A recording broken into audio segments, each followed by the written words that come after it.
Well, we've got quite the comments rolling already. So thank you, everybody who's joining us to support this man next to me, Mr. Casey Pierce. Casey, thank you for joining me. How are you doing tonight?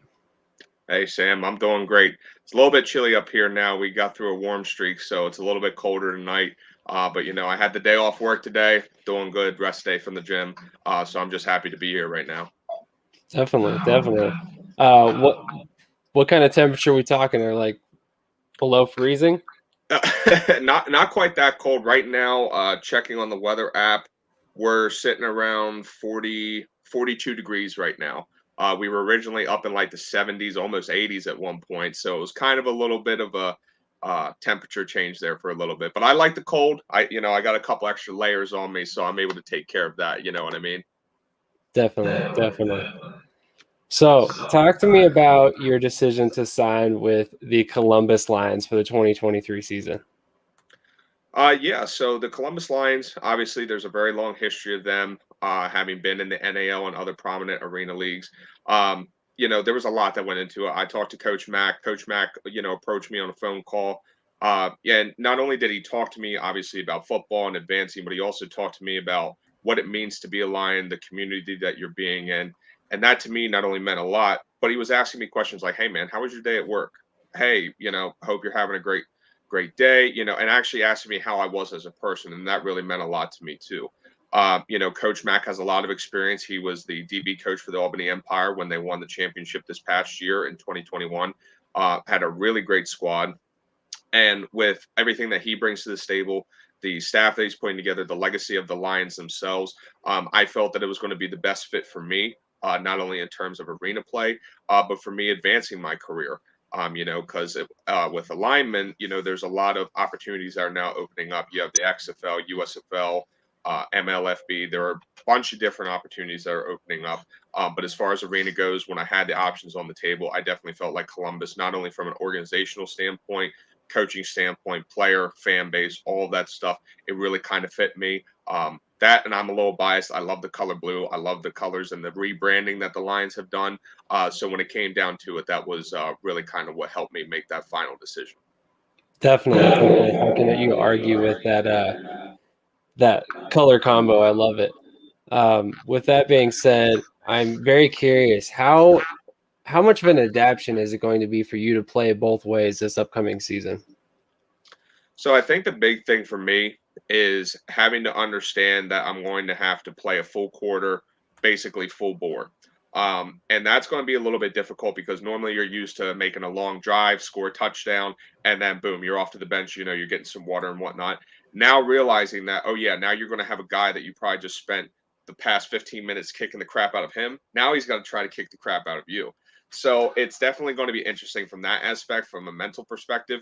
But I really have only played defensive line. I played defensive end in high school, but with my size and everything, and me playing center, I've actually gotten some experience at nose guard. So I think being on the opposite end is going to be both interesting, but it's going to be something where now rather than blocking, I'm going to have to work my pass rush moves, have to predict like, okay, I have to play the run here if I see this. So there's definitely going to be things I think it's going to make me a better offensive player in the long run because I can see what a defender is trying to do game plan wise. But then when I switch over to offense, I'm like, okay, if this nose guard is seeing this in the backfield or is seeing this motion, what is he trying to do? And thereby allowing me to excel in my game, be adaptable, be coachable. And like I said, I truly do believe whether it's high school, college, whatever, exposing yourself to multiple different facets, understanding what wide receivers are doing, understanding all of that helps make you a better football player. I know a lot of people are like, oh, well, you just go up and thump someone. That's cool. But if you want to be great, you got to know what's going on around you. So I'm really looking forward to the challenge, and it really puts me in a good position to show off my talents as well. 100%. I like what you're saying about that. With that being said, I mean, you've played a bunch of different positions: defensive end, defensive tackle, center, guard, tackle. I mean, are you trying out all these different positions to kind of see how you can develop as a player overall? I think the main reason that this kind of happened in high school, I was mainly a tackle. But then when I went to Shippensburg University, I was a little bit undersized, but the coach was asking, hey, who wants to be a center? I was the first one that volunteered. And I had the pleasure of blocking a 300-pound nose tackle when I was 245 pounds for my first year at Shippensburg. So getting exposure to that made me understand, like, okay, center is a pretty tough job, especially when you're dealing with some of these really big D tackles and stuff. But it got really frustrating for me. I wasn't getting the time that I wanted, so I said, "Hey, coach, can I move out to guard? The next year." So then I went to left and right guard. And I'm a big proponent of playing all the sides. Now, as you get to the higher levels, you kind of want to figure out where you're at, but the versatility is the important thing for me because if I know multiple positions, but if there's someone who's a lot better than me that only knows one position, when these coaches are looking at it, they're like, okay, we have Casey here. He knows, let's say, all five offensive line positions and can long snap. Here we have Jamal. He is an outstanding left tackle and left guard, but he can't play anything else. And sometimes coaches are going to look for someone who can fill multiple spots because it not only helps out with cap space, it helps with pay, and allows them to be more flexible in other positions as well. So if they need to cover up a weakness with wide receiver or quarterback, or throw some extra money there. I mean, you see it happen in the NFL all the time, and that for me, especially being a little older than most people, because I'm going to be 27 November 29th. So some people are like, oh, well, you're getting kind of old. So I got to use whatever I can to kind of do that. So I've been teaching myself the long snap, can snap both shotgun and under center, play both sides, left or right guard. Left tackle is a little difficult because let's be honest, the dudes on that side are kind of freaks. Right tackle, I generally do a little bit better at because I'm a little bit more of a heavy run blocker. So right tackle, you run off your right side a lot of the time. But for me, it just makes me a better student of the game because if I know what all of my guys are doing, if I see something, I can be like, "Yo, man, hey, we got to do this. What can we do to help stop this guy from rushing upfield?" Or, "Hey, that Mike Backer's blitzing. What are we doing this?" Or, "Hey, the Jack's coming down, fullback. Hey, what do we got to do here? This guy's coming through. Do we cut him? Do we do this?" And you can apply that to both outdoor and indoor as well. I personally feel. I would agree. I would agree. With that being said, obviously you have goals of ultimately ending up with the outdoor game, given your private workout with an XFL team. So, which team did you work out with, and how did the workout go? I worked out with the DC Defenders. It was a really awesome experience. Got to meet the likes of Coach Greg Williams. Uh, Overall, it was a very awesome experience, but it was a little humbling. At guard, I kind of got shown like, okay, this is what you're going to have to do at guard. Struggled a little bit there early on, and then kind of got my feet under me from a pass pro position. And then when I got to center, that's kind of where I found my niche of like, okay, center's where I'm really good at now. Guard, I need to work on, a little bit quicker feet, lose a little bit of weight.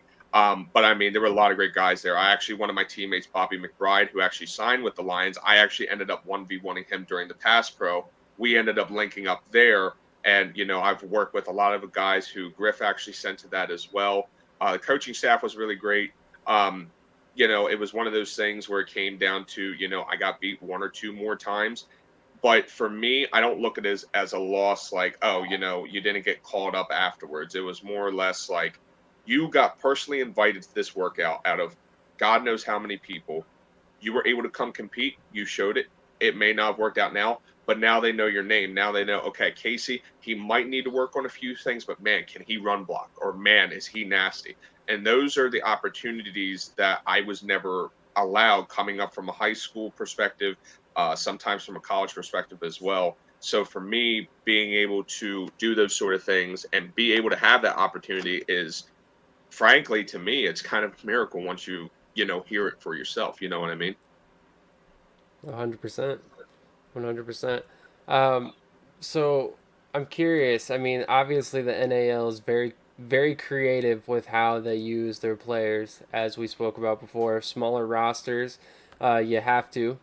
So, if the opportunity arises, would you be uh, championing yourself for a role to score a touchdown and kind of like that big man touchdown, whether it's as like an extra tight end on the field or as a fullback or whatever it may be? Oh, absolutely. I can tell you the reason why too. So for those at home that don't know, I wear sports goggles. So when you see me walking out in the field, you just see a nerdy white guy with glasses on that are big, like bug eye looking things. So I'm the least suspecting target to ever catch a ball. So with the art of deception, I think we would be fantastic there. I think they would look at me and be like, okay, this guy's probably never touched a football in his life. We're good. Go for a little step inside, outside fade to the back goal line, catch the goalpost, do the gritty a little bit. I'm definitely going to be talking to Coach Mack about that for sure. Definitely, definitely. So obviously the trait that sticks out here is your versatility. I mean, you can play basically every position across the line. Probably put you at some other positions and you do all right too. With that being said, what are some of your strengths that you bring to the Lions that are not versatility? I think the biggest thing is coachability. I'm not someone that's going to sit here and think that I'm the greatest in the world. But if I'm making mistakes or if I want to pick up different things to learn, I want to be open to those ideas. I'm not going to sit here and be bullheaded about it. I think the coachability aspect, being able to learn these things, is going to really help me. I think another strength of mine too is just my overall work ethic. Because sometimes people tend to get beat easily, especially if someone's trash talking you, they get out of their game, and it's one of those things where we can work on. So that's where I really think that I excel at in that regard. Um, Another strength, if I really had to come down to it, I think it's how I carry myself from a professional standpoint off the field. So that's where I look at it. I think it's one of those things that really helps me out. And then I think being a non-verbal leader, because I know some people, you'll see some weightlifting videos of me going completely psycho. But for me, being a leader through example, not getting frustrated, constantly pushing forward, being like, hey, coach, what do you need me to do? What do we need to do today? Do you want me to help out with lineman drills today? Do you need me to fill in here? And that's where I feel those traits specifically outside of the football aspect help kind of set me apart from some people and can help me better my teammates as well as myself. Definitely. So I see you swinging that big old ring around. Is that your EIF championship ring? Yes, this is. I actually got this from the Reading Raptors, this is my helmet here. It's got all kinds of battle scars on it. It doesn't really have much of that nice black paint on it anymore. But that was actually where I got my start in arena, and luckily I was very fortunate enough to play with some really great players, and we ended up winning our ring here. This was back during the past season. This ring really means a lot to me. And some people are going to say, "Oh, hey, that was the EIF. That wasn't CIF or anything else." Um, but I remember we were playing at the Rough Rider Stadium. We were down there in West Virginia, and prior to that, it was very hard getting linemen to come to practice. We were kind of having some inner turmoil with stuff. The week before, I had false started as a center. We were playing both ways, and I false started, cost us the game. So I was really down on myself, and I was a captain there as well. So there was a lot of pressure going into that game. When I played tackle there, I had possibly one of the best games of my life. I took a guy, drove him 20 yards downfield, was cheering, almost had the attempt of the ball getting handed off to me, but unfortunately I got a little giddy, false started. Would have crossed the goal line, but unfortunately my penalty ended up costing that. But I mean, we cruised to the title. And I just remember hugging my offensive coordinator and head coach. And I just started bawling, and people were like, yo, why are you crying, man? This was easy. It's like, for all the stuff that I went through going from a 360-pound dude who was suffering from not only depression, but walked away from football because of personal stuff that was going on in my life, feeling so worthless and believing, okay, I suck.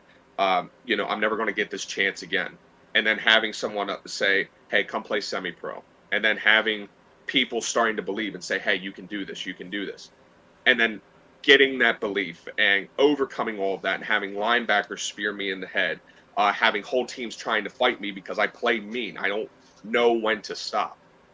And when it finally blew the whistle and I got to hold this in my hand, I've never had a greater feeling.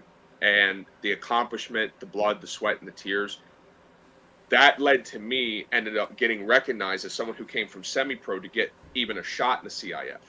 And like I said, this ring, I only bring it out for special occasions, but this ring specifically, it just means so much to me. And I hope to collect a lot more, and each ring's going to have its own story. But that one forever is going to be a treasure to me. Definitely. Well, I'm honored that you consider this a special occasion to bring it out for us. That's pretty awesome. I couldn't help but notice when you were gesturing with your hand that there was quite a large ring on your finger, so definitely had to bring that up. But so you spoke on it before. You played some semi-pro prior to your time with the Reading Raptors. It was the NEAFL, correct? Yes, that was correct. It's mostly like New Jersey teams, some Philly teams, and then some Delaware teams. I actually played for what they called the Nation at that point. Sean Slippy Poppy Mensa, as we call him. He really kind of got on me um, and encouraged me to come out and try to play. Well, unfortunately, the problem was COVID hit, so that kind of really derailed everything. But it was kind of an eye opener that I could end up playing against some of these guys. And one of the guys I played against was Marquis Slocum. Dude was 6'7", 350 pounds when I played against him. He played at Michigan. He ended up getting drafted by the Washington Redskins, I believe, in like the seventh round or a walk on. But I played against him in one game, and he was the biggest dude that I'd ever played up to that point. And I remember talking to him, and he asked how old I was, and we were talking to him a little bit. And I was nervous, I was a little bit younger. I was around 24, and he said, "You have the makings of a true lineman. Don't quit." And that's when the wheels started turning. Like, okay, something could come out of this. So I started off in the NEAFL, played a couple games there, got some film, and then the Reading Raptors actually called up and they said, "Hey, we think that you could do some good. Why don't you come to our open field workout, see what you got?" From there, I ended up being one of the most consistent linemen there, and I was very fortunate as a rookie that I ended up earning a captainship. Was able to actually travel down and play the Charlotte Thunder. Unfortunately, I just found out that they ceased operations here recently, which is very unfortunate. But I actually got to go down to Bojangles Stadium, play against them, and that was truly a great experience as well. And like I said, was able to get this ring out of it. Um, and like I said, I was out of football for about 4 years. I played at Shippensburg University until 2016 due to some personal reasons. I decided to walk away from college as well as walk away from football. But now being able to do what I do, it's truly been a blessing from God. Truthfully, it has. Absolutely. So, moving on to the 2022 season, you split your time between the Southwest Kansas Storm and the Salina Liberty. You started the season with the Southwest Kansas Storm, correct? Actually, it was the other way around. I started out with Salina Liberty. Gotcha. So you were not on the Salina Liberty when they won the ring. Unfortunately, I was not. I did get to congratulate a lot of my friends, especially Dwayne Autry. Dwayne's like older brother to me. He really took me under his wing as far as like merchandising. Actually, these jerseys back here are actually compliments of him. He was able to hook me up with his guy that helps make custom jerseys and stuff, so I can kind of have my own identity and be able to hold on to some memories. But it was really a humbling experience to be around an organization like that. Learned a lot from Coach O'Neill. Tracy Brooks was a great mentor as well. Got to play against like Keenan Gibbs, Shaquille, who was possibly one of the fastest DNs at the time. He was very, very small, but Shaq Attack, that dude could beat you. And I really did enjoy being with those guys. Unfortunately, due to circumstances, I ended up getting released, and within an hour, I ended up signing with Southwest Kansas Storm. Drove down to Dodge City an extra 3 hours. Um, Arrived that night, met my roommate Sydney Jones, who became my sparring partner at practice. Ended up playing for them, and then unfortunately during the Wyoming game, possibly one of my best games ever up to that point, was doing really well, and then unfortunately they had like this matte kind of like plastic covering. My quarterback was here getting ready to throw. Well, I kind of misstep and I set a little bit too far to the right. They sent a backer and the D tackle in kind of like a weird stunt. So they were coming around this way. I torqued trying to go like this. My ankle was right here. It got caught and bent underneath. So my ankle ended up like this and my leg was like this. Luckily, I had my ankle tape, but unfortunately, we were going to play Salina that next weekend. I got put on medical reserve, so unfortunately, you have to be on there for 2 weeks. wasn't able to play that, and then unfortunately, wasn't able to play in our playoff game. And with the Storm, they really believed in me and gave me a chance. I love their ownership group, Jeffrey Hilger, Brock Kerr, Chad Kerr, and Jamie Phillips, who really helped me rehab and stuff. But like, I really felt like I let us down by getting hurt during that game because we definitely could have used it against Omaha. And we almost beat Omaha at their place, but we had a lot of mistakes, and I felt like just having me there would have been able to help. And there was a little bit of me that wanted to go against Salina again. Be like, hey, you cut me. Hi, I'm here. But the overall experience really not only humbled me, but it made me realize, like, okay, this is the world of professional sports. There is no pity party. There is no cry. Oh, I'm the greatest. I should be here. I should be here. People should be coming to me asking me to play for them. No, that's not the case of this. You really have to self-advertise yourself. You really have to be willing to make sacrifices. You have to be able to work a full-time job or a part-time job on top of not only playing, but you have to do that in the off season. And that's something where a lot of people fall off from this dream of ours because the work's too much or the stress is too much. And they're like, man, I should really get a shot at this. Why isn't this happening to me? And there's been times where I've even doubted myself. I've seen guys that were a lot better than me that just simply gave up because they didn't want to do it anymore. They lost the passion for the game. And for me to be able to still do it, not only is a blessing, but I try to really take care of my body. And it's been an incredible experience so far. But that's the one thing I would say that both being with Salina and Southwest taught me is that nothing is for granted. It can be taken away from you like that, but your also opportunity could come up out of nowhere as well. It's all about a matter of timing. Do you fit the scheme? Are you going to beat the guy in front of you? Are you going to give up? Are you going to keep pushing forward? And I think that that's something that everyone can take away a lesson from. 100%. I love that. I love that. Um, you talked about opportunity. How did the opportunity with the Columbus Lions come about? I mean, you signed pretty early on there. So the opportunity with Columbus came because Coach Mack wants to have a very physical offense. He took example from the Jacksonville Sharks when Albany played them. I mean, Albany killed them. I mean, that was a pretty rough game. And he said, as a championship team, you have to be able to run the ball. Arena, I know a lot of people say, hey, we got to be able to throw the ball, throw the ball, throw the ball. But if you don't have any semblance of a run game, it can be very difficult at times, especially as you're playing those higher level playoff games, championship games. And unfortunately, Columbus got knocked out in the first round last year. So one of the things that they made a concerted effort on is, hey, we need to be able to run the ball. And with me, run blocking wise, that was one of my strengths. Now I've had some flaws I've had to correct. But overall, run blocking to me is fun because then I can grab a hold of you, I can say hello, and then I can put you in the dirt. So with the film that I put together, obviously my agent Griff, Jamar working in my corner as well, we came up with this idea as this being the best fit for me. And Coach Mack told me, he was like, "Hey, you seem like a really young, energetic guy.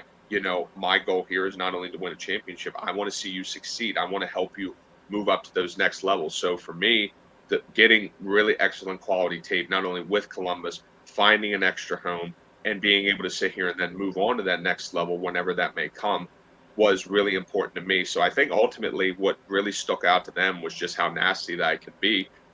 Because I'm not the most athletic guy. I have to go a little bit further beyond. I've been punched in the face. I've had guys try to, grab my throat and choke me. And that's okay. You can do that. Just know that I'm going to lay on top of you a little bit harder next time and push up off you. Offensive line is definitely something where you have to be kind of a psycho to do it. You don't get any credit. You get blamed a lot, and you're having monsters come at you and try to kill you. But you're also a monster. So it's really this fun gladiator style battle. And that's what I really love about the position is like, yeah, quarterback, cool, throwing a touchdown, that's awesome. Until you physically grab someone against their will and drive them into the dirt and say, I'm better than you. Everyone saw it. I see it.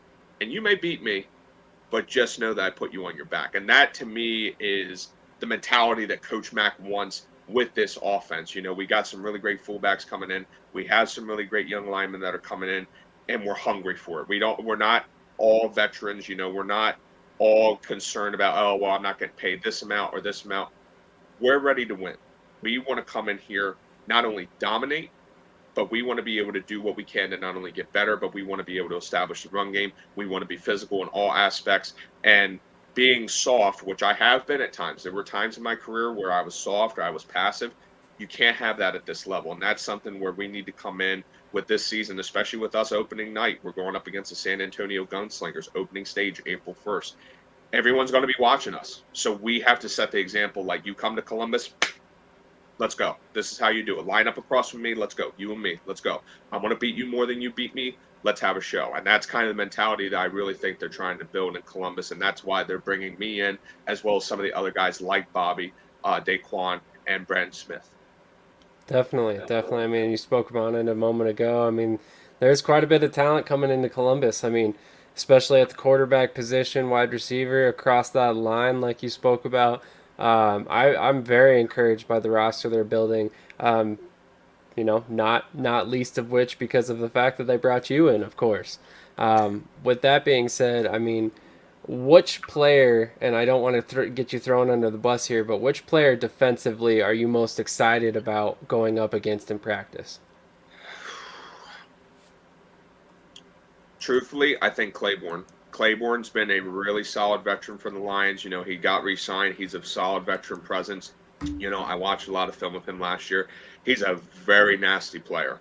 But I'm of the impression iron sharpens iron. There's probably a lot that he can teach me. There's probably things that he can show me that I need to work on. And it's going to be a battle. You know, he has some more experience than me. He's been to those high levels. And, you know, in a way, I want to be learning from him, but I have to be able to show, like, hey, you know, you can trust me to hold it down on this side, but you know you got to test me, you got to come at me. And I think that overall, as of right now, without having actually gone up against anyone, that's the biggest test. I mean, me and Bobby, you know, McBride, I've gone up against him. He's going to be more of a fullback linebacker, but can also play D line. I mean Bobby, he's a little bit shorter, but I mean he can really get up under you on the bull rush. And I'm about 6'4", 315 now. I've lost some weight. So being able to make sure that with a shorter guy like that, that I'm able to get up and lift him up just a little bit, because then it's leverage. But if he gets up under me, that causes problems. It stuffs up the run game. It throws off the fullback. But overall, the defensive line talent that we have coming in is really going to be awesome. But specifically spearheaded by Claiborne, and I'm really looking forward to that matchup during camp. With that being said, who's the most difficult matchup you've ever had throughout your career?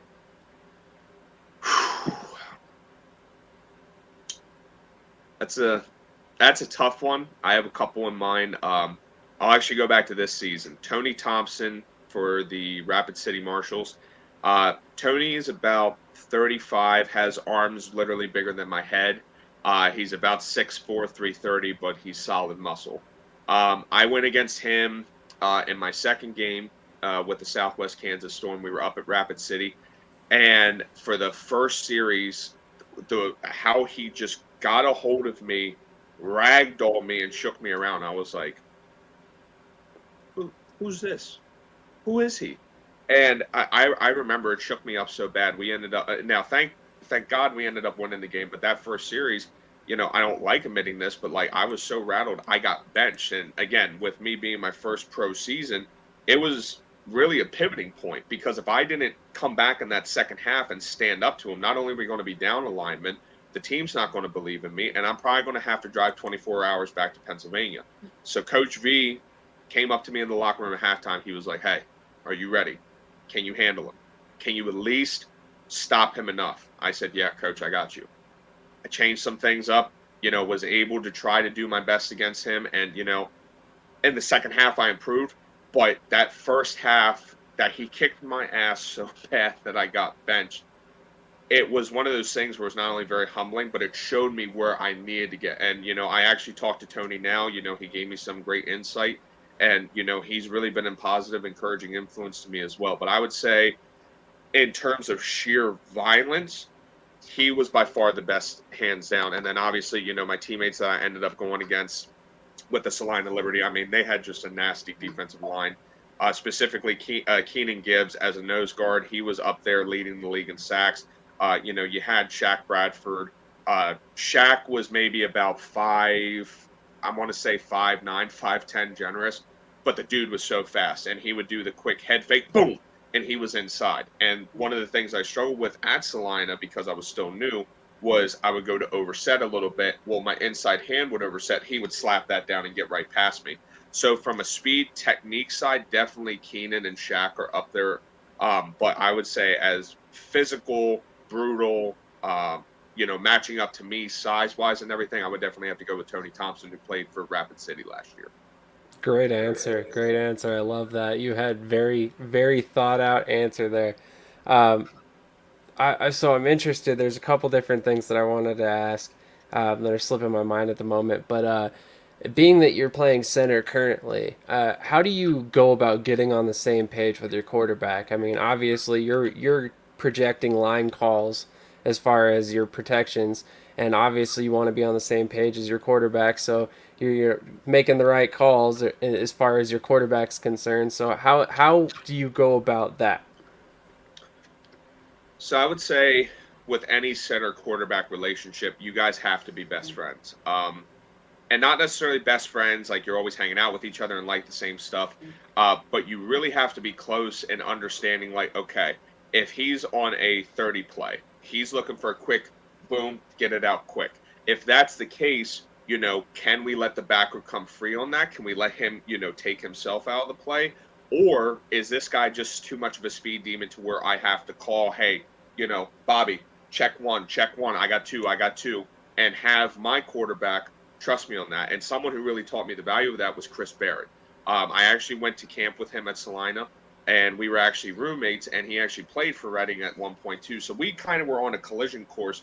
But he really showed me a lot as far as communication with pass pro, understanding that there are going to be times, depending on what personnel you're going to go, we're going to adjust to that. So let's say we had the first couple plays scripted during practice, and Chris would be like, "Hey, they're coming up a little bit faster. Maybe we call more of a slide protection this way, or maybe we go this way a little bit.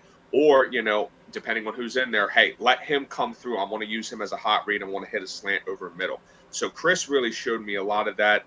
Caleb Walton, my quarterback for the Reading Raptors during the championship year, that guy believed in me more than anything. And he said, "Casey, I trust you to make whatever call you need to make," because he gave me the belief in myself and trusted me, which then allowed me to believe in myself and go kill people, which Caleb ended up really enjoying because I only gave up 1.5 sacks during my time with him. But we also ran an NAL style offense with Caleb. So as far as him being under center, it was very easy because I could just be here, boom, hit the defensive lineman, and then Caleb's free to do what he was, and then it was kind of on our tackles, to make sure they held up. But the biggest thing for me is making sure that I'm on the same page. And I know Chris is going to hate me for this, but with quarterbacks, sometimes they don't like to shove their hand the whole way up there. I know it's not the most comfortable feeling under center, but I've literally had to tell Chris, like, "Hey, Chris, put your hand up as far as you can. Make sure the ball is secure. We're not getting a fumble. You know, I trust you enough. We're friends. We're not like that outside of here, but I trust you enough for this time that, you can put your hand up there. I just want the ball secure. Because if the ball's on the ground, then I'm getting blown up. He's getting blown up. It just ends up being a mess. So I have kind of had to learn the comfort zone of getting, out of having someone's hand right up that close. But the big thing is, just talking to your quarterback, doing film study with them, ask them like, hey, for example, if we were going up, if I was on another team and going up against Claiborne, I would talk to my quarterback, be like, hey, this nose tackle, he's really good. He likes to bull rush a lot, but occasionally on certain downs and situations, he'll slant one way or the other and they'll bring a backer. What are you thinking for these types of plays? What are you thinking? And that also comes into coaching, talking with your OC, talking with your head coach too, seeing like what you're allowed to do as far as audibles, because there are some teams that will do quick checks that will have hot reads balanced into certain plays. So that kind of takes a little pressure off me. But we really have to be able to adapt to what the personnel is giving us. What are they doing that we have to adjust to? And that's the chess match that I also love too as a center, because now I'm thinking, okay, if this safety is rotating this way, if this coverage is dictating this, that means this backer has to fill here. He can't blitz. He can show, but I can't go chasing him. Me and the fullback have to stay here, double team this. If I see someone coming through, I got to clog them up. I got to do whatever I can. And someone that I really value on that, and I'll kind of use this as springboard to who I look at. First of all, go Birds, and we want Dallas again on Christmas Eve. But Jason Kelsey probably is one of those guys that I value the most, not only as a center, as a human being, but some of the stuff he pulls off athletically, I wish that I could do. But the way that he communicates and directs his offensive line, that's someone that I really look up to. And the relationship that he has with not only Jalen Hurts, but also Carson Wentz, that's someone that I try to emulate off of. And that's how I try to approach all of my quarterbacks. Even if we're not the best of friends, we're here to win football games. I don't have to be your best friend, but I'll protect you with my life. And that's the way that I treat it. I love that. I mean, that's how you have to be as an offensive lineman. You may not necessarily like the quarterback, but you have to kind of have a little bit of a respect for him to want to protect him on a play in, play out basis. Yeah, Uh, absolutely. so, so one of the things that you spoke on just a second ago that I wanted you to kind of highlight a little bit is that you said NAL styled offense. So you've been in the CIF, you've been in the EIF, and now you're in the NAL. Talk to me about what NAL styled offense means to you. So NAL style to me means a lot more under center. You have a fullback more primarily there, not only for running, but you do have them a lot more incorporated in pass pro. In the CIF, we did a lot of single back stuff. We would have the back offset to one side. Sometimes we would have him loop around with a loop motion. But with NAL style, it's a lot more condensed, in my opinion. It's a lot more, okay, I have a fullback here. If that backer comes, we can chop him if he's coming speeding through. It's a lot more easier for me because all I have to do is I have to sit here with my offhand, snap like this, and I'm making contact. When you're shotgun snapping, then you have a little bit more room for error. So it's not too much of, oh, I'm worried about the snap. It's like, okay, you have to shotgun snap. The reads and the snaps come out a little bit quicker in that circumstance. And it's a little bit nicer too, because if there is a bad snap, the quarterback has room to operate in terms of like covering your ass a little bit by being able to catch it or, be able to run it. But in the NAL, if you mess up the snap and it's underneath, now you're getting blown up by a 350-pound nose tackle. So with the NAL, it's more of that traditional. You have a fullback who can either double as a wide receiver, running back, or a pass blocker. Whereas in the CIF, it's a little bit more spread out. But Southwest Kansas Storm actually ran a fullback package that I mean, we were very successful in that. The game against Sioux City, we came out in the second half and we ran nothing but dives. And all we would do is we would take the fullback and myself, and we would just charge up field. And we kept getting play after play. We had Travion back there, who really, really fast guy from Louisville. I mean, the dude is just he's got speed on him. Um, we had George Moriana, who was a bowling ball of a back. We had a lot of those other guys who could really run downhill. So that was something that for Southwest, we could run the ball.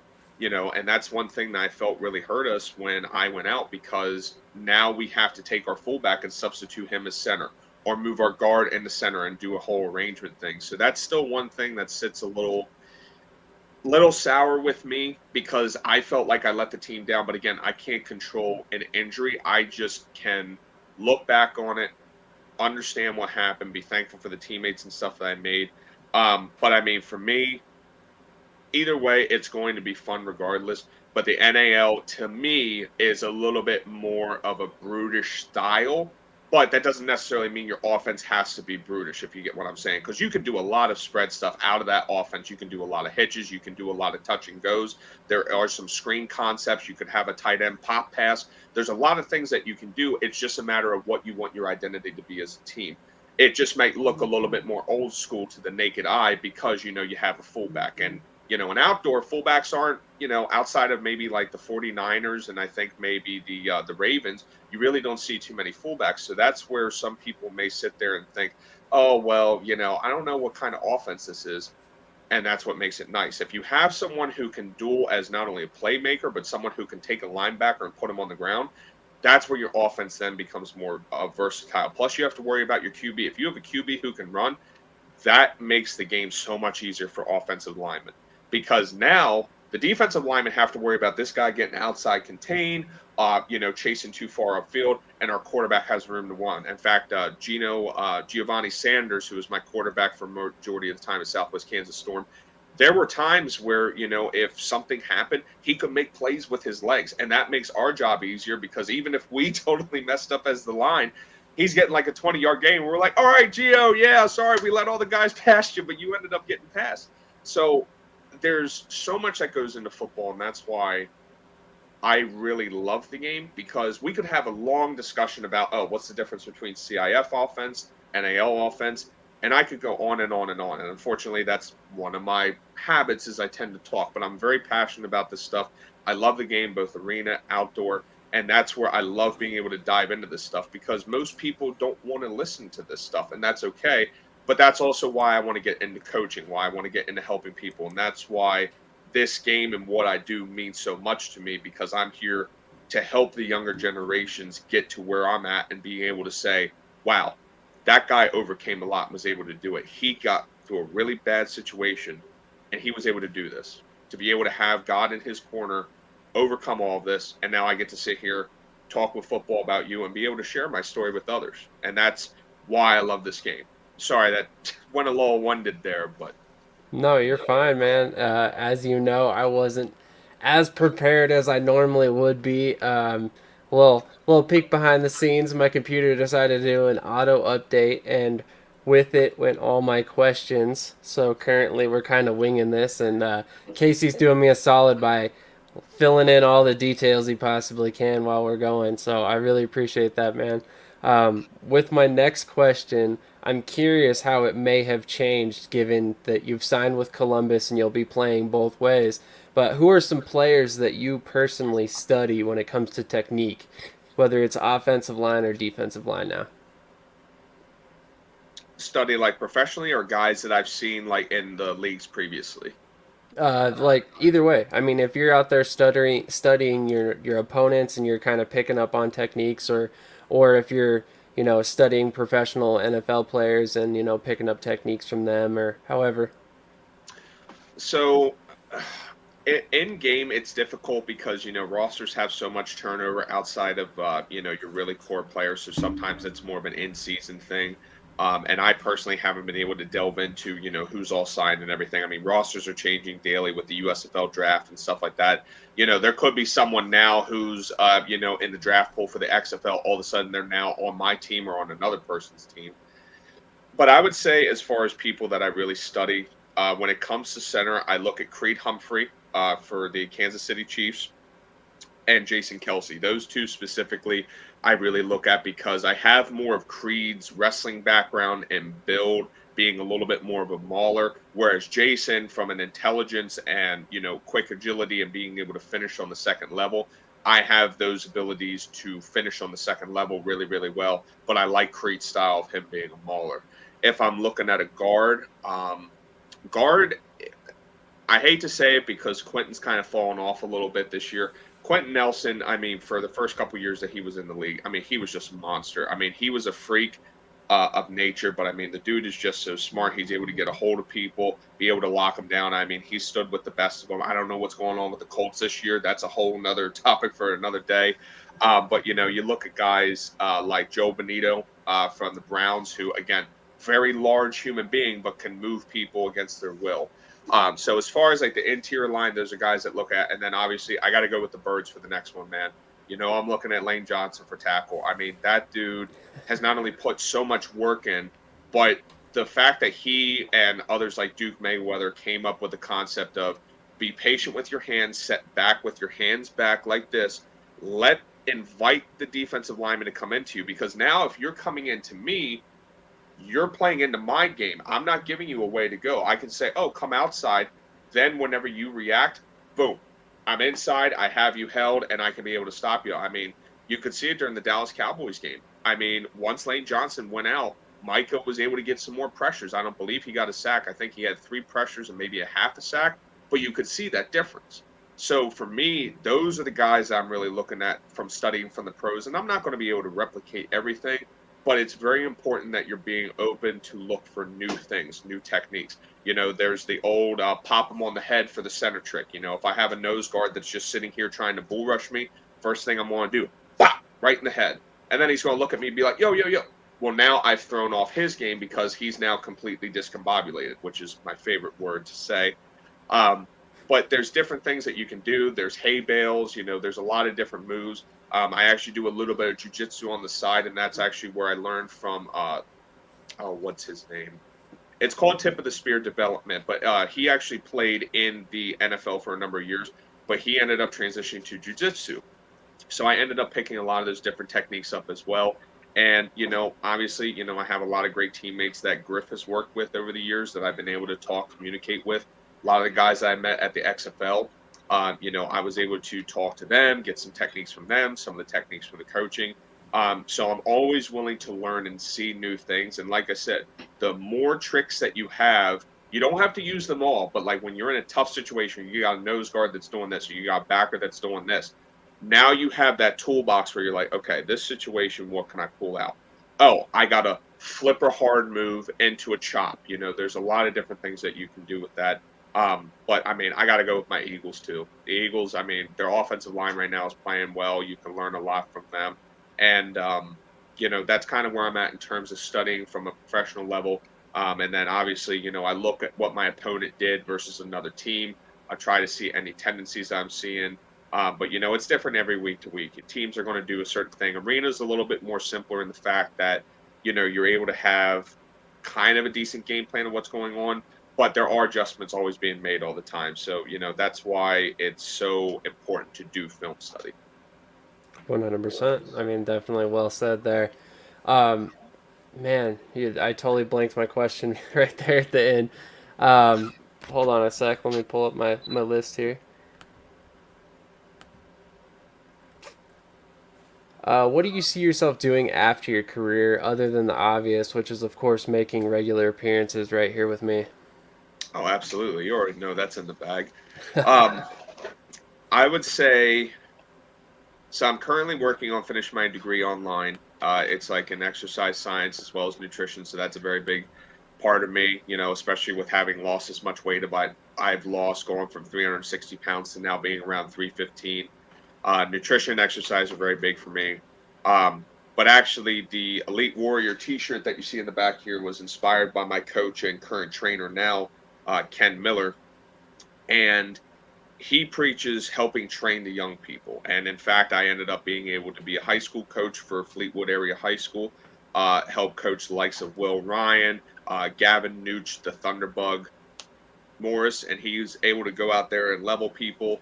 Joey Sabota, who's actually gotten to play as a true freshman down at William and Mary, and then Hunter Sabota as well, who has been possibly one of the best offensive lineman turnaround stories I think I've ever seen. He went from having 5 pancakes last year as a sophomore. He had 57 this year and only 1 sack allowed. Like just incredible, incredible turnaround. You have the likes of Hunter Leister, who really got big this year, and Noah Yorkovich, and Adrian Heffelfinger. I mean that dude was very, very quick off the line. And me being able to coach and help those guys the way that I wasn't able to necessarily receive the coaching and help that I needed to get where I wanted to go, I want to be able to do that for them. So whether that's coaching at a college, coaching at a high school, owning my own training business, that's something where I want to be able to get into. But I'm also not going to try to rob people either. And again, I want to be able to make a living off this stuff. But when I'm done football, I definitely want to go into either owning my own gym or having an offensive and defensive line training facility that I'm able to have on top of coaching. I definitely feel like football, possibly motivational speaking, is going to be in my future in some port, God willing. We live in crazy times right now. But I really see myself being involved not only with the community, but giving back to them, sharing my life experiences. And the main thing that I also like to do is I like to be a self advocate for men's mental health. It's something I've struggled with for a very long time. It really affected me not only growing up, but it's something that I've learned and grown from. And it's something I still battle every day. But a lot of people have this misconception that, oh, you're dealing with mental health. That means you're crying, you're unfunctioning, you're in touch with your feelings. No, no, no. It means that I can sit down, look at the demons that I've overcome in my life, understand that I'm able to move past them, control my feelings, be able to be passionate, be the same energetic Casey that I can, but I don't have to let what I grew up with or what I experienced to affect me anymore. And, unfortunately, at my current job, I work in the mental health as well as drug rehab industry, and I can't say where due to HIPAA reasons. But I've seen way too many men, specifically as well as women, they're going through it right now. And it's a crisis that we're really going through in our country that I think sometimes get overshadowed by a lot of other things. And for me to be able to show a lot of these young men too, like, hey, it's okay to cry, but you got to keep moving forward. You got to keep doing the things right. If that means getting a therapist, go see a therapist. If that means going and helping someone else, I think the greatest thing that I ever did was I decided to help someone else, and that made me feel better about myself, and it made me overcome those horrible nights. Because I mean, I'll tell you, Sam, and for everyone watching, I've cried myself to sleep some nights, wondering, why am I here? Why am I alive? What is my purpose? Am I ever going to play football again? Am I ever going to be able to have a wife and kids? Will I have a successful career? Will I make it to see tomorrow? And it's a horrible rock bottom place to be, but the only reason that I was able to get here was because I had a great group of people that supported me. I had faith, and I just kept moving forward. No matter how angry, no matter how much I would hurt myself, no matter what I went through, I kept moving forward. And that's what you have to do as an offensive lineman. No matter how bad you're hurting, no matter how tired you are, you got to keep moving forward. You got to be a warrior. You got to move forward and beat the man in front of you, because you only get one chance at this. People think, oh, I'll play a video game, I'll get multiple retries over. In life, there are multiple chances to restart your life over and to start different things, but you get one chance. You can't be doing stupid stuff. You can't be going out drinking and driving. You can't be, trying to hook up with everyone that you see. You can't be robbing people. You can't be, doing these crazy things. I mean, if you look at what happened with the man from Migos, Takeoff, I mean, unfortunately, he was a bystander in a situation he probably shouldn't have been in, and he ended up losing his life, and that was terribly unfortunate. And for me, especially being a big guy, people look at me and be like, "Oh, that guy, he's tough. He can take everything." It's so difficult because no one ever sees, especially for men, what we go through. People say that they understand, but until you feel what it's like to have people look at you like, "Wow, that dude's a monster," or, "Oh, he's crazy," he loves football way too much. He's very passionate. He does, smelling salts. He gets angry and intense, but it's because I have a big heart. I've lost a lot of friends that couldn't get to that point where I was able to overcome those things, and unfortunately, they're no longer here. So I keep playing because they can't do the things that they wanted to do because they couldn't overcome their demons. And it's hard. But you know what? For the kids that I've been able to help, for the people that I've been able to sign autographs for and see them smile because they have a professional athlete talking to them, for the people that are able to sit there and say, my life's really, really in a bad spot right now, but I beat it. I overcame it. I didn't let excuses beat me anymore. I didn't let the fact that I was 360 pounds fat and couldn't move, I didn't let that stop me. And that's what I want to be able to do with my life. I want to leave this world a lot better than when I found it.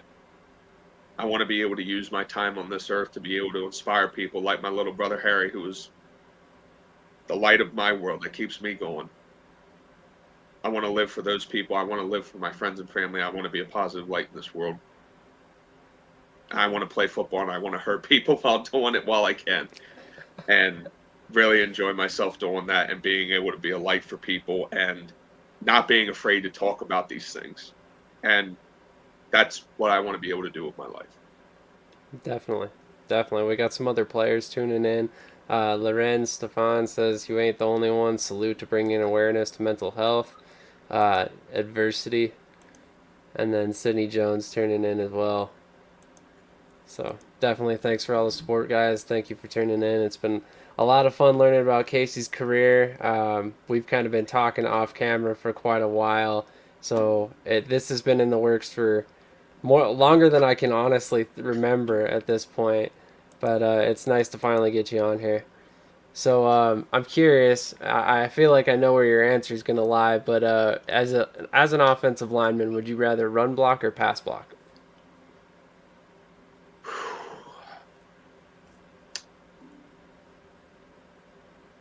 I'm gonna go out on a limb. I'm gonna throw you a curveball. I actually like to screen block because it's the best of both worlds. I get to pass pro for a little bit, but then I get to run out and go introduce myself to some of those smaller people out there.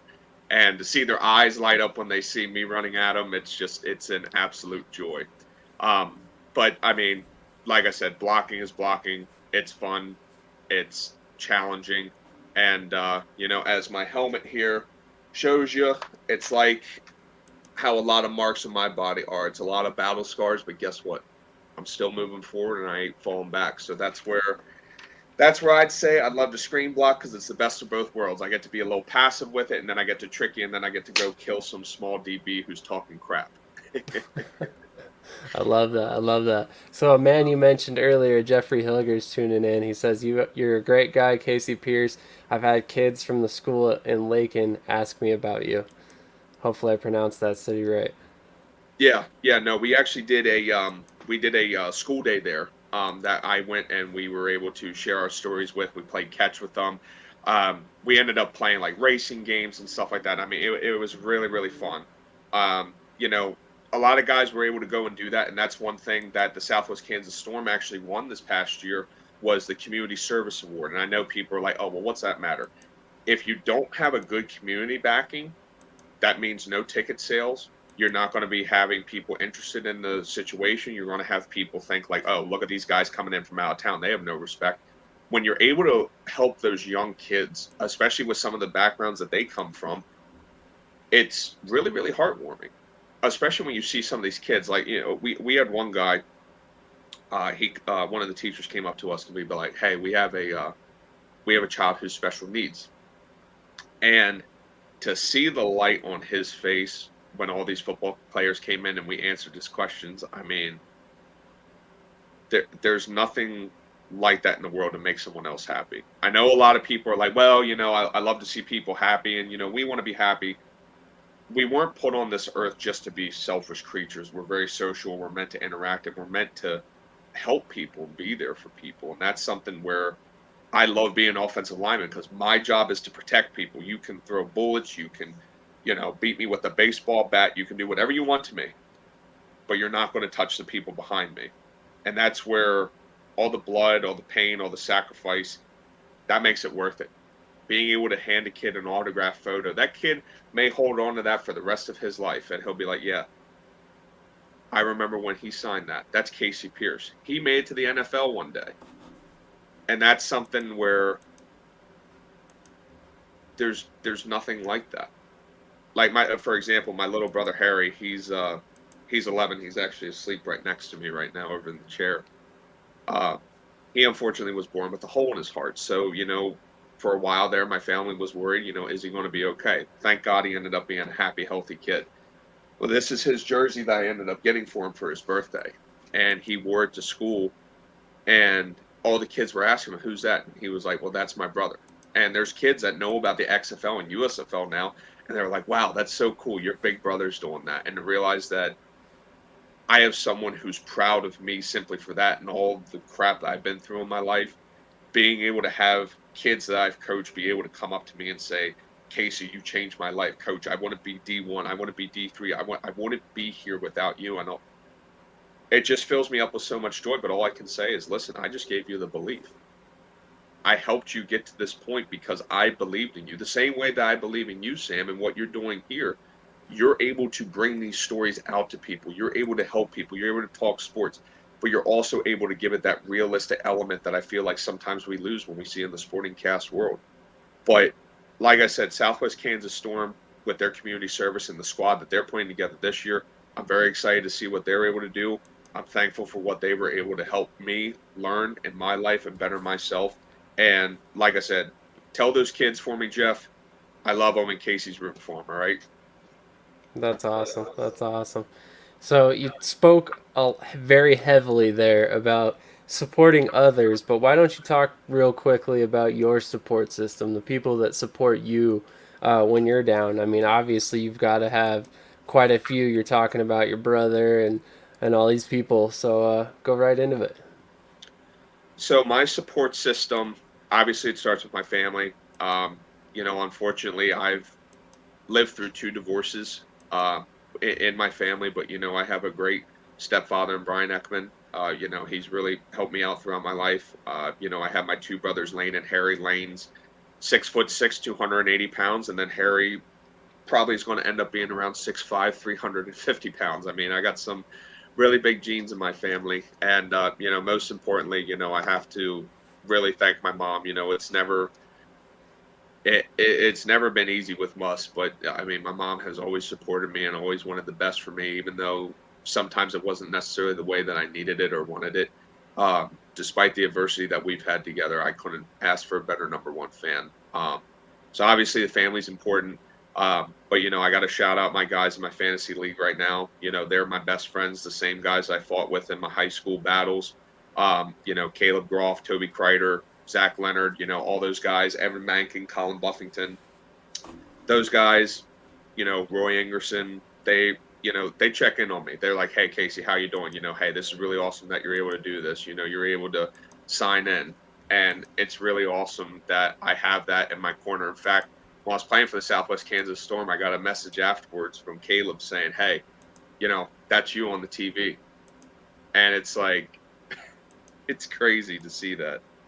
Um, I have a lot of other great friends I've met over the years through college, through football, all of that great stuff. Um, I actually have a trainer too. He's more of a confidant, best friend. His name is Desmond Howard. He actually runs DH Fit, and he's really kind of helped me as a mental coach. So I work together with him. We have a partnership where he's really helped me with that. Obviously, my agent Griff, man. I mean, Griff is a real one.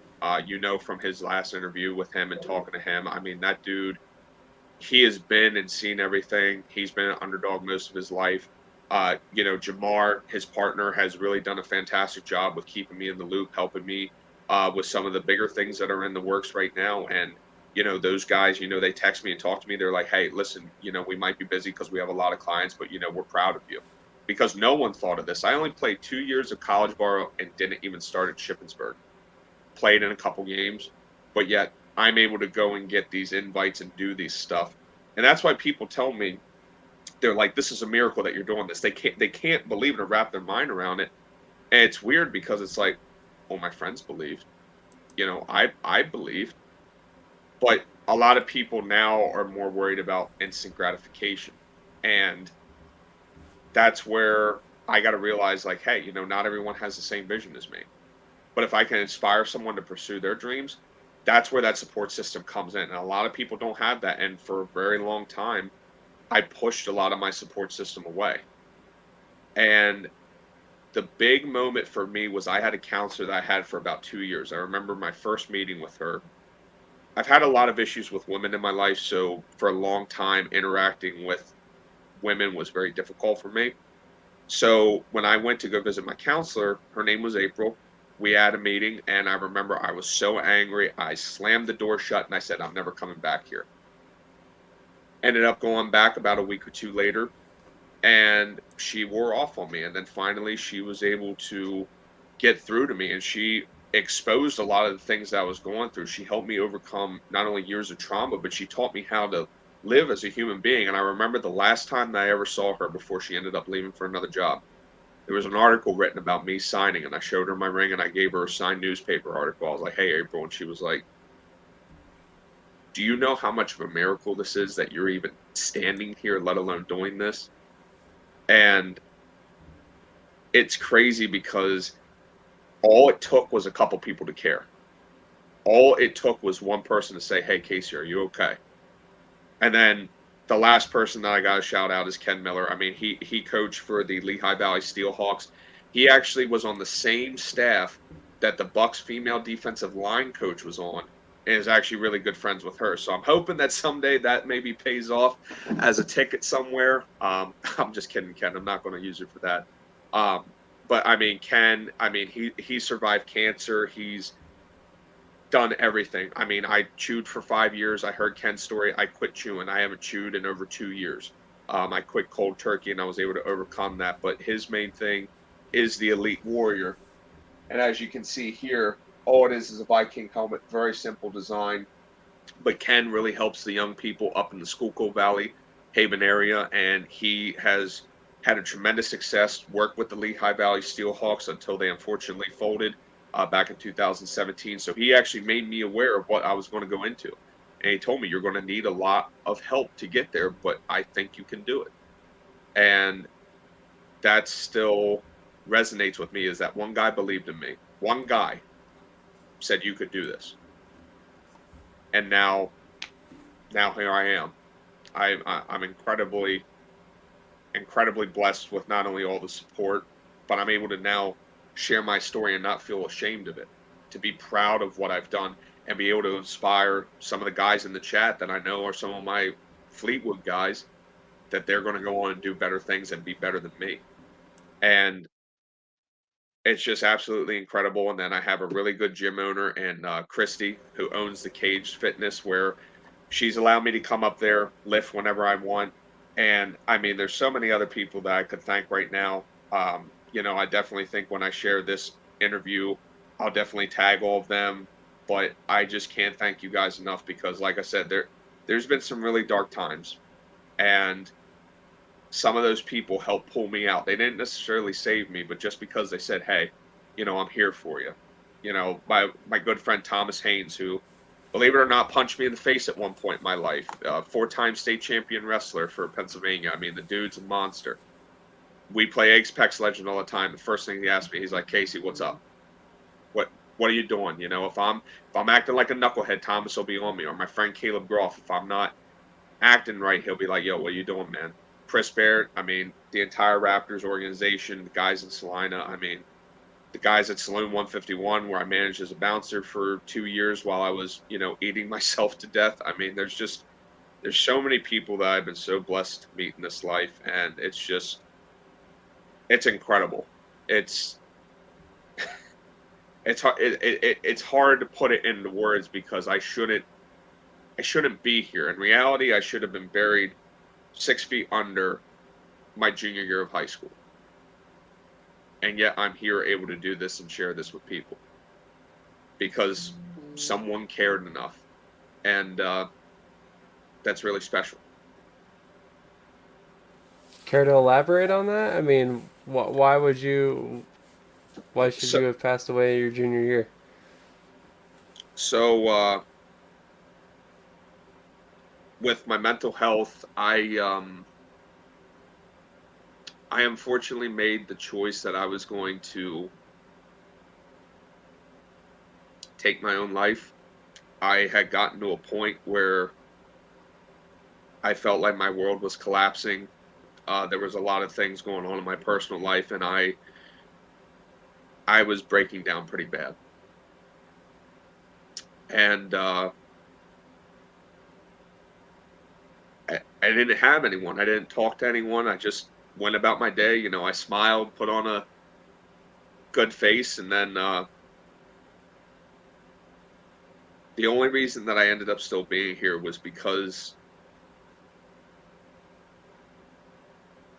the casing for the shell that I used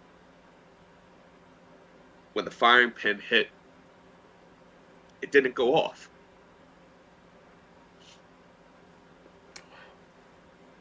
And that, like I said, I don't know what kind of guardian I have.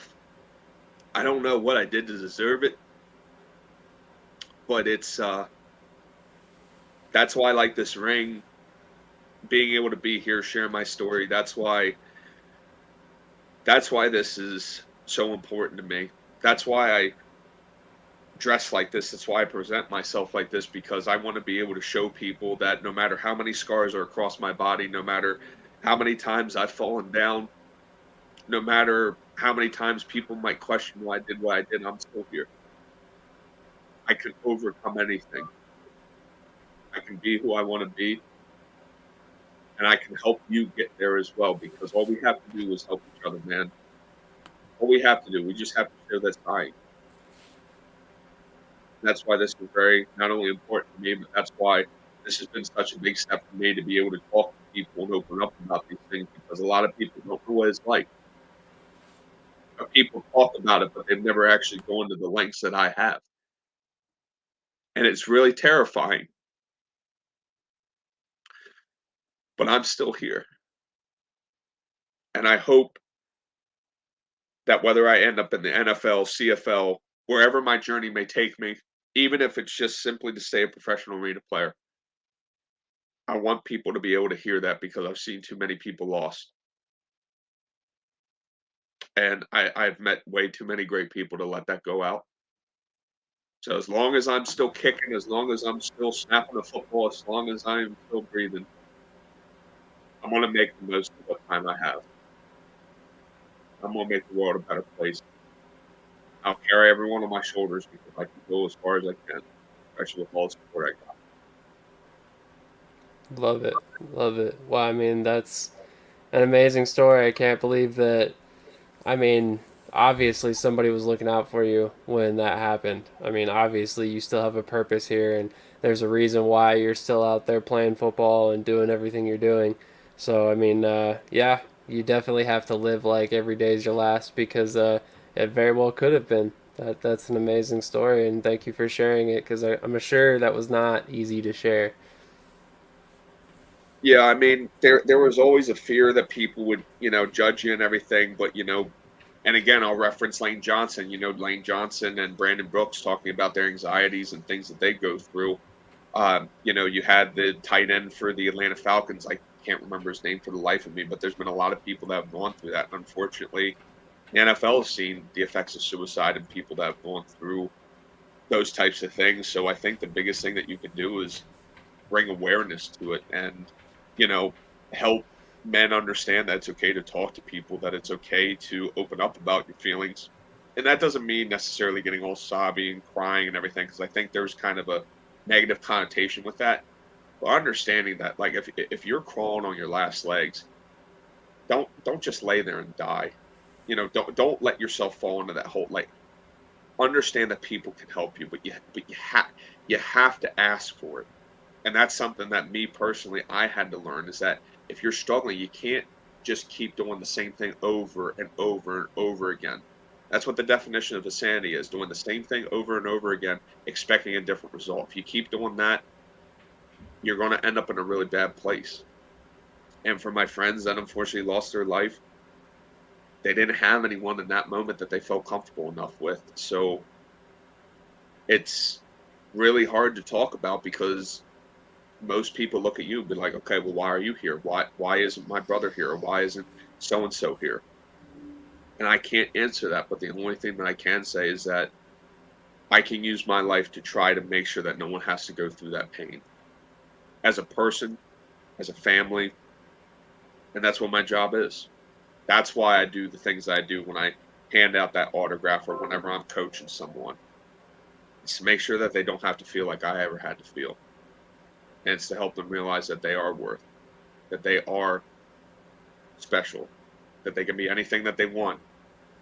They work hard, they believe in their faith, whatever it may be, and if they just keep going, no matter how difficult it gets.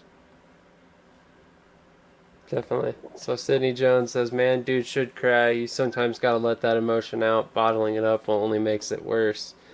I would agree. I would agree wholeheartedly.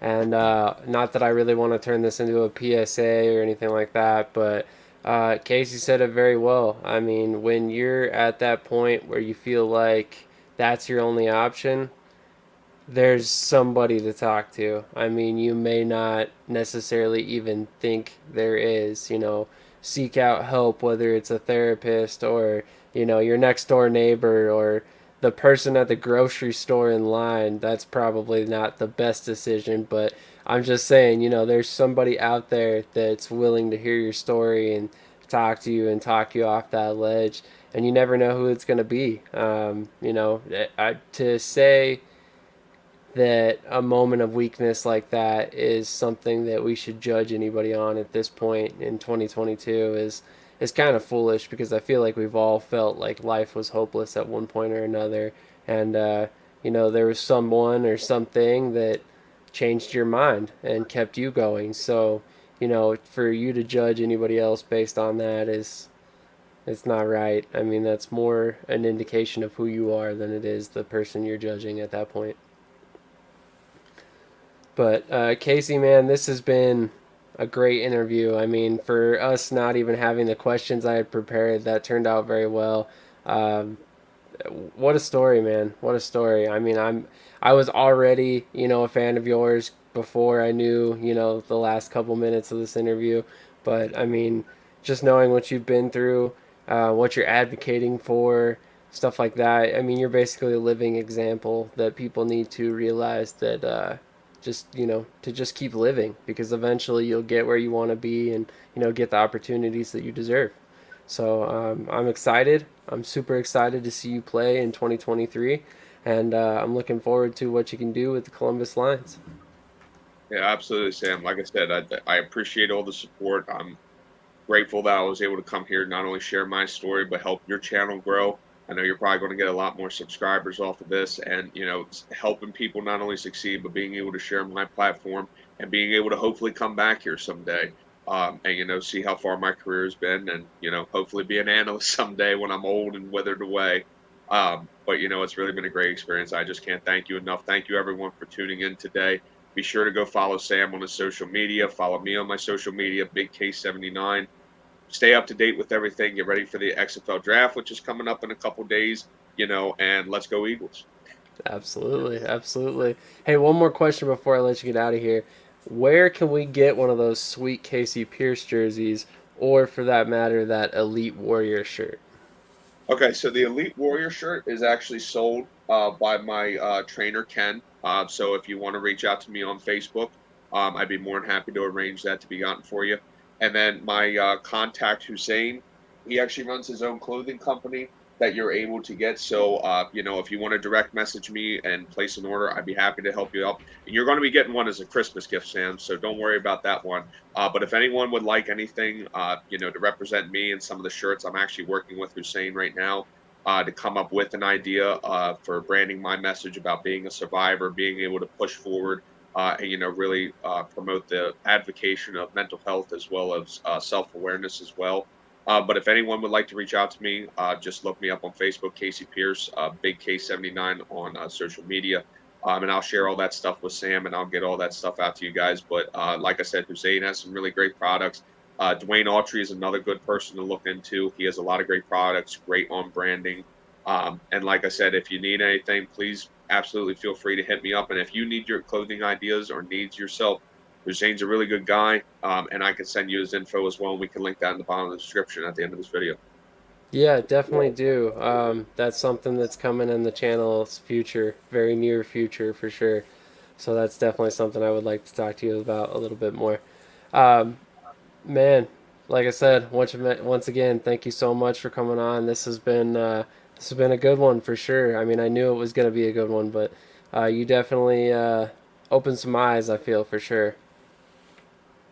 I hope so. I mean, that's all I can do. Just keep plugging away and making the world a better place. Definitely, definitely. Well, with that all being said, once again, thank you so much for joining us. Thank you for everybody who tuned in. We really appreciate your support. And with that being said, we'll catch you in the next one.